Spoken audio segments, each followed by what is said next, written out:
اب بتاؤ کہ یہ نبوت کی دلیل ہے یا وہ نبوت کی دلیل ہے؟ دونوں روایتیں متضاد ہیں. ایک میں نہیں پاک حضرت علی کو منع کر رہا کہ تو اس کے مقابلے میں نہ آنا، پھر حضرت علی اس کے مقابلے میں آئے. اب بتاؤ کہ حضرت عائشہ غلط تھی تو ان پر کوتے بھونکے یا حضرت علی رضی اللہ تعالیٰ غلط تھے؟ چوتھے نمبر پر فرماتے ہیں کہ علامہ زابی رحمہ اللہ نے کہا کہ روایت ٹھیک ہے. علامہ زابی رحمہ اللہ نے اپنی زندگی کی دو کتابیں میزان الاعتدال اور المغنی فی الضعفاء جس میں انہوں نے ضعیف راویوں کو اکٹھا کیا ہے، اس میں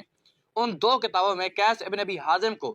وہاں پر ان کے بارے میں فرماتے ہیں کہ ہاذا منکر الحدیث، کہ یہ بندہ منکر الحدیث روایتیں بیان کیا کرتا ہے. اور تو اور اپنی زندگی کی آخری کتاب الکاشف، جس کا معنی ہے کھولنے والی، اس کے اندر بھی لکھتے ہیں حدیث کلاب کے بارے میں کہ ہاذا حدیث منکر، یہ روایت منکر ہے. ہاذا حدیث معلول، یہ روایت معلول ہے. اور پانچویں نمبر پر بڑے دھڑلے سے کہتے ہیں کہ امام ابن حجر کے استاد امام ہاشمی نے لکھا ہے کہ روایت ٹھیک ہے. سب سے پہلے تو مجھے یہ بتائیں کہ امام ہاشمی کے شاگرد ابن حجر نے اس بات پر کیوں نہیں لکھا کہ روایت ٹھیک ہے؟ انہوں نے اس بات پر عمل کیوں نہیں کیا؟ دوسرے نمبر پر میں کہوں گا کہ مرزا صاحب اسی کتاب کو اٹھا کے دیکھیے، مجمع زواد امام ہاشمی کی کتاب ہے. اسی کتاب کے اندر انہوں نے یہ روایت بھی 2 دفعہ نقل کی ہے کہ نبی کریم صلی اللہ علیہ وسلم نے حضرت علی رضی اللہ تعالی عنہ کو کہا تھا کہ اے علی، تیری خلافت کے وقت تیرے اور حضرت عائشہ کے درمیان کچھ معاملات ہوں گے، تو اس کا مقابلہ نہ کرنا، اس کے مقابلے میں نہ آنا، اس سے پیچھے رہنا. اس کے نیچے یہ الفاظ بھی انہوں نے لکھے ہیں کہ رواہ احمد والبزار والطبرانی رجالہ ثقات، یہ بھی پڑھیں. آپ بتائیں کہ وہ روایت ٹھیک ہے، یہ روایت ٹھیک ہے. ایک ہی کتاب ہے امام ہاشمی کی، ایک روایت یہ بتاتی ہے کہ حضرت علی رضی اللہ تعالیٰ کو نبی کریم صلی اللہ علیہ وسلم نے منع کیا کہ تو حضرت عائشہ کے مقابلے میں نہ آنا، یعنی حضرت عائشہ حق پر ہوں گی. اور دوسری روایت یہ بتاتی ہے کہ حضرت عائشہ حق پر نہیں تھی. کیوں حق پر نہیں تھی؟ کیونکہ مقام ہوا کے کتے بھونک رہے تھے، نعوذ باللہ. چھٹے نمبر پر فرماتے ہیں کہ ابن حجر رحمہ اللہ اپنی کتاب میں خود لے کے گیا کہ روایت ٹھیک ہے. اب دیکھیں مرزا صاحب، خود دارا یہ بات دیکھیں اور لولی لنگڑی روایتوں کے ذریعے لوگوں کو گمراہ نہ کریں. ابن حجر کی صرف ایک ہی کتاب نہیں ہے، ان کی اور بھی بہت ساری کتابیں ہیں. لسان المیزان بھی انہی کی کتاب ہے، انصاف کی زبان، جس میں انہوں نے اس روایت کے راوی قیس ابن ابی حازم کو بیان کر کے فرمایا ہے کہ یہ منکر حدیث بیان کیا کرتا ہے. اور حدیث کلاب کے بارے میں فرمایا ہے کہ ھذا حدیث منکر معلول، کہ یہ تو منکر اور معلول روایت ہے. ساتویں نمبر پر فرماتے ہیں کہ علامہ ناصر الدین البانی رحمہ اللہ اور شیخ زبیر علی زئی وہ فرماتے ہیں کہ روایت ٹھیک ہے. اب بھائی دیکھو، علامہ ناصر الدین البانی رحمہ اللہ اگرچہ علم کے لحاظ سے مجھ سے کیا آپ سب سے بہت بڑے ہیں، لیکن وہ بھی ہماری طرح کے انسان ہیں، ان سے بھی غلطی ہو سکتی ہے. اب آپ کہیں کہ میری کیا حیثیت ہے کہ میں کہہ رہا ہوں کہ ان سے غلطی ہو سکتی ہے، تو آپ یہ بتائیں بھائی کہ علامہ ناصر الدین البانی رحمہ اللہ کی کیا حیثیت ہے؟ جرح تعدیل کے بالاتفاق متوفی 198 ہجری یحییٰ بن سعید القطان کے مقابلے میں ان کی کیا حیثیت ہے کہ جب انہوں نے ضعیف قرار دے دیا اس روایت کو، منکر اور معلول کہہ دیے، تو انہوں نے صحیح کیوں کہا؟ پوائنٹ نمبر 3 میں حضرت امیر معاویہ رضی اللہ تعالی عنہ کو نعوذ باللہ خلافت کا بھوکا ثابت کرنے کے لیے روایت بیان کرتے ہیں بخاری شریف کی اور مصنف ابن ابی شیبہ کی. آدھی روایت بخاری شریف سے لی ہے اور آدھی مصنف ابن ابی شیبہ سے لی ہے روایت. فرماتے ہیں کہ بخاری شریف میں تو صرف اتنے سی الفاظ ہیں کہ حضرت عائشہ رضی اللہ تعالی عنہا نے فرمایا کہ مجھے نبی کریم صلی اللہ علیہ وسلم کے ساتھ نہ دفنانا بلکہ مجھے نبی کریم کی باقی بیویوں کے ساتھ دفنانا. اور مصنف ابن ابی شیبہ میں یہ الفاظ ہیں کہ انہوں نے کہا کہ فإنی کنت احدث. اب پہلی تو بات یہ ہے کہ مرزا صاحب یہ الفاظ فإنی کنت احدث نہیں ہے، یہ آپ جا کے دوبارہ کتاب دیکھیں اور تھوڑا سا پڑھ لکھ لیں کہ یہ کیا الفاظ ہیں. یہ فإنی کنت احدث نہیں ہے. بہرحال یہ روایت مسند احمد میں بھی ہے،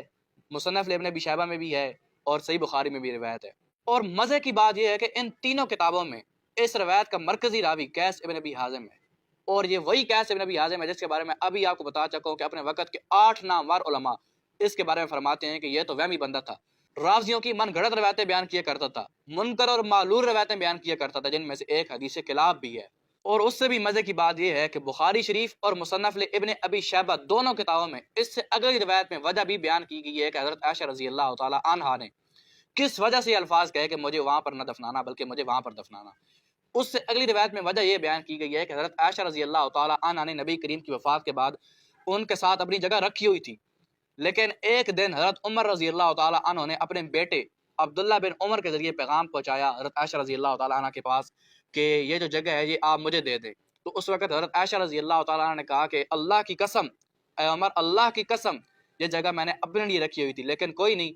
تیرا ایک بہت ہی بڑا احسان ہے مجھ پر، یہ جگہ تو رکھ لے، اس جگہ میں دفن نہیں ہوتی، تو دفن ہو جانا، کوئی بات نہیں. یہ حقیقت مرزا صاحب کی روایات کی، یہ حقیقت ان کی تحقیق کی. کوئی لولی لنگڑی روایت کوئی کہاں سے اٹھائی، کوئی کہاں سے اٹھائی، کوئی روایت کہاں سے اٹھائی اور اٹھا کے آ کے اپنے پاس رکھ کر کچھ گند اپنے پاس سے اور مزید ایڈ کر کے اور اس سب کو بیان کر کے خلاصہ یہ نکالا کہ حضرت امیر معاویہ رضی اللہ تعالیٰ عنہ نعوذ باللہ خلافت کے بھوکے تھے، قصاص عثمان کے طالب نہیں تھے وہ۔ چوتھے نمبر پر حضرت عائشہ رضی اللہ تعالیٰ عنہ کے بارے میں بہت ہی نامناسب الفاظ بیان فرماتے ہیں مرزا صاحب، اللہ ان کو سیدھے راستے پر لائے۔ میری تو یہی دعا ہے، میں ان کے بارے میں کوئی رافضی اور لعنتی وغیرہ الفاظ استعمال نہیں کر سکتا۔ فرماتے ہیں کہ علامہ ناصر الدین البانی رحمہ اللہ نے اپنی کتاب میں یہ بات لکھی ہے کہ حضرت عائشہ رضی اللہ تعالیٰ عنہا سے یہ اتحادی خطا ہوئی تھی، لیکن مرزا صاحب کہتے ہیں لیکن میں یہ کہتا ہوں کہ یہ اتحادی خطا نہیں تھی۔ کیوں اتحادی خطا اس لیے نہیں تھی؟ کیونکہ حدیث میں جو آتا ہے کہ اتحادی خطا ہوتی ہے تو اس پر ایک نیکی ملی کرتی ہے، وہ تو وقت کے حاکم کے بارے میں ہے۔ اب پہلی تو بات یہ ہے کہ اگر یہ روایت صرف حاکم کے بارے میں تھی تو اس سائڈ سے یہ تو غلط ثابت ہوئی آپ کے نزدیک حضرت عائشہ رضی اللہ تعالیٰ عنہ، تو اس سائڈ سے حضرت علی رضی اللہ تعالیٰ عنہ صرف ایک اکیلے ہی حاکم ہیں، ان کے ساتھ جو باقی فوج تھی وہ کیا حاکم تھی؟ ان کے بارے میں کیا خیال ہے آپ کا کہ ان سے غلطی ہوئی ہے یا نہیں غلطی ہوئی؟ اور حضرت علی رضی اللہ تعالیٰ عنہ ہو تو خود یہ کہہ رہے ہیں، خود جنگ جمل کے بعد انہوں نے فرمایا کہ ہائے کاش میں 20 سال پہلے یہ اس سے مر چکا ہوتا۔ وہ تو اپنی غلطی تسلیم کر رہے ہیں، اگر غلطی تسلیم کرنا ہی انسان کے غلط ہونے کی نشانی ہے، اور آپ یہی حضرت عائشہ رضی اللہ تعالیٰ عنہ کی غلطی ثابت کر کے حضرت امیر معاویہ رضی اللہ تعالیٰ عنہ پر کیچڑ اچھالنا چاہتے ہیں، حضرت علی رضی اللہ تعالیٰ عنہ کے بارے میں کیا خیال ہے؟ وہ تو خود کہہ رہے ہیں کہ ہائے کاش میں سے 20 سال پہلے ہی فوت ہو چکا ہوتا۔ اور یہ بات کہ حضرت علی رضی اللہ تعالیٰ عنہ نے یہ الفاظ کہے تھے کہ نہیں کہے تھے کہ ہائے کاش جنگ جمل کے بعد کہے کاش میں 20 سال پہلے ہی فوت ہو چکا ہوتا، یہ علامہ نعیم بن حماد امام احمد بن حنبل رحمہ اللہ کے دور کے بندے ہیں، انہوں نے اپنی کتاب الفتن میں 3 الگ مختلف اور صحیح اسناد کے ساتھ اس روایت کو بیان کی ہے۔ 5ویں نمبر پر فرماتے ہیں کہ حضرت عائشہ رضی اللہ تعالیٰ عنہ نے جنگ جمل کے بعد سارے دن کی قصاص عثمان کی بات نہیں کی۔ اب پہلی تو بات یہ ہے کہ انہوں نے قصاص عثمان کی بات کی ہے، اور دوسری بات یہ ہے کہ اگر قصاص عثمان کی بات نہیں بھی کی تو ان سے زیادہ یہی ثابت ہوتا ہے نا کہ انہوں نے رجوع کر لیا تھا، انہوں نے توبہ طائب ہو چکی تھی۔ اگر وہ توبہ طائب ہو چکی تھی، ان کے توبہ طائب ہونے سے حضرت امیر معاویہ رضی اللہ تعالیٰ عنہ پر آپ کیچڑ اچھالنا چاہتے ہیں، تو اس طرف حضرت علی رضی اللہ تعالیٰ عنہ خود توبہ طائب ہو چکے ہیں، میں حوالہ بھی دے چکا ہوں کتاب کا،